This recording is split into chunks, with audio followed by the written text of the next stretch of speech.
అభిమానం ఉండొచ్చు, కానీ మన ప్రాణాలు పోయేంత అభిమానం మాత్రం ఉండకూడదని నా అభిప్రాయం. ఇప్పుడు నీ హీరో యొక్క సినిమా రిలీజ్ అయిందంటే నీకు ఫస్ట్ రోజు చూడాలని ఆతృత ఉంటుంది, నేను కాదన్ను. కానీ నీ గురించి కూడా ఒకరు ఇంటి దగ్గర ఆలోచిస్తున్నారని నువ్వు కనుక తెలుసుకుంటే నువ్వు కన్ఫామ్గా డ్రైవింగ్ చేసినప్పుడు మాత్రం చాలా నెమ్మదిగా వెళ్తావు.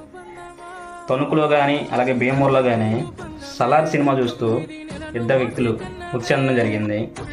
ఒకటి చెప్పండి, ఇప్పుడు వాళ్ళిద్దరికి న్యాయం చేసేది ఎవరు?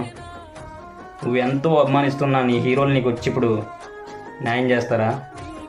22, 23 సంవత్సరాలు నిన్ను కని పెంచి ఇన్ని సంవత్సరాలు పెంచి నీ తల్లిదండ్రులకి నువ్వు చేసింది ఏంటి? ఒక్కసారి ఆలోచించు.